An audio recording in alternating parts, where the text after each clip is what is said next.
그래요? 네.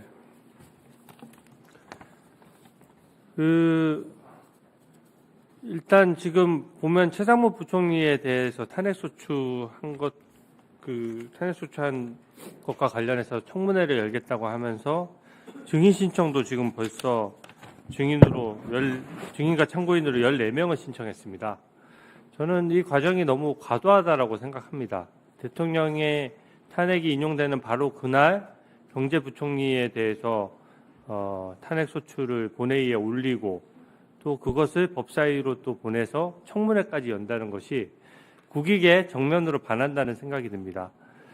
어제 한덕수 총리가 미 트럼프 대통령과 통상과 안보 문제로 통화를 했습니다. 이게 원래는 12월에 진작 그 한덕수 대통령 권한대행을 처음 맡았을 때 이거 벌써 했어야 되는 일입니다. 그럼에도 불구하고 이것을 지금 바로 탄핵 소추가 되는 바람에 이게 지금 4월에 돼서야 통화를 한 것이거든요. 근데 지금 최상목 경제부총리도 마찬가지입니다. 지금 경제 상황이 너무나 힘들고 국민들의 민생이 너무나 어려운 시기인데 또 탄핵에 이렇게 국력을 낭비해서는 안 된다라고 생각하고요. 탄핵 소추 사유를 보더라도 한덕수 총리에 대한 사유와 완전히 동일한 맥락입니다. 그러니까 한덕수 총리에 대해서 이미 탄핵 소추를 해서 기각이 된 것이 확인이 됐는데, 그리고 복귀가 됐는데, 그렇다면 최상무 부총리는 실컷 탄핵 소추를 해도 또다시 복귀될 것이 명확하거든요. 그러니까 헌재 결정이 일관성 있게 이루어질 것이 명확한 상황이고, 지금 탄핵 소추 사유로 지적된 것이 총 크게 보면 3가지입니다. 마은혁 후보 임명하지 않았다는 문제, 그 부분과 또 비상계엄에 국무회의로서 막지 못했다는 비상계엄의 공범인 것처럼 그렇게 의율한 부분, 또 그리고 내란 상설 특검을 임명하지 않았다라고 하는 부분인데, 이게 지금 전체 문구 중에 제 PPT 내용만 보시더라도 문구나 구조가 거의 동일해요.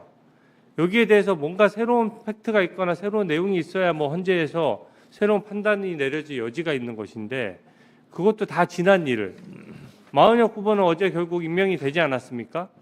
그리고 내란 상설 특검은 말씀드렸다시피 민주당이 제기한 의혹을 민주당이 이제 지명한 특검이 수사해야 되는 법률상 문제가 있어서 임명을 안 했던 것인데, 이 사유를 가지고 지금 경제부총리로 이미 권한대행도 아닌데 지금 경제의 컨트롤 타워를 이런 식으로 탄핵해서는 안 되고, 그렇기 때문에 이 절차도 생략하거나 간이하게 해서 빨리 본회의에서 이 부분은 정리를 해서 탄핵을 철회해 주시기 바랍니다. 민주당에서 탄핵 철회할 사안으로 저는 보여지거든요.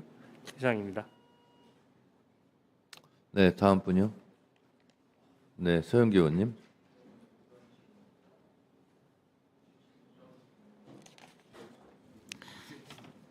대통령은 탄핵되었습니다.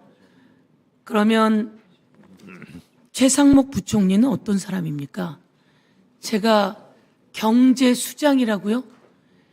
문재인 정부에서 윤석열 정부로 넘어오면서 문재인 정부 당시 경제 성장률이 4.5%였는데 윤석열 정부 올라오면서 경제수석이었습니다. 최상목.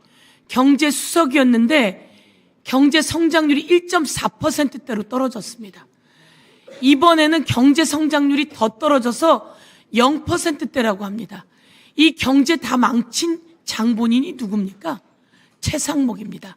한덕수입니다.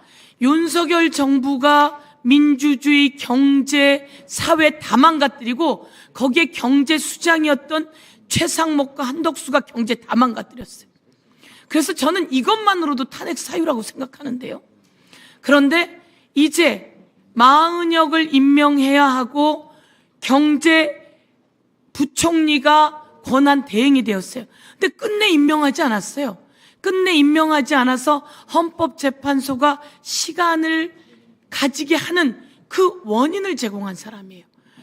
국회에서 임명한 헌법재판관을 임명해야 됨에도 불구하고 임명하지 않고 다른 일들만 줄줄이 해가면서 마치 윤석열 대통령이 잘못한 것이 없는 것처럼 행사해 왔어요. 이렇다면 경제부총리로서 아니 권한대행으로서 엄청난 잘못을 저질렀습니다. 그런데 당장 탄핵했어야 맞는 겁니다. 그럼에도 불구하고 윤석열 대통령에 대한 탄핵 심판이 계속 너무 오랫동안 질질 끌면서 이루어지고 있었기 때문에 최상목 권한대행을 우리가 두게 되었던 겁니다. 그런데 최상목 권한대행은 윤석열 대통령이 탄핵됨에도 불구하고 제대로 그 일들을 하지 않고 있는 상황이기 때문에 이 상황에서 최상목을 탄핵하지 않는다면 대한민국의 국회가 자기 임무를 방기하는 겁니다. 자기 임무를 방기하면 안 되고 자기 권한을 행사해야 되는 겁니다. 자, 지금 여기서 대한민국의 경제를 살릴 방법을 국회는 같이 만들어내야 되는 겁니다. 그러면 현재 경제수장으로 둬서도 안 되고 그동안 헌법을 위반한 행동 그리고 비상입법기구 관련해서 윤석열 대통령으로부터 메시지를 받았습니다. 그것을 위해서 경제회의를 해서 비상예산을 만들려고 했던 거예요. 이 모든 것이 위헌하고 위법한 상황입니다. 그리고 경제를 다 망가뜨린 이자에 대해서 법사위에서 철저하게 탄핵 청문회를 하고 그걸 거치고 바로 본회의에서 탄핵시켜야 된다 이렇게 말씀드리겠습니다. 이상입니다. 네, 수고하셨습니다.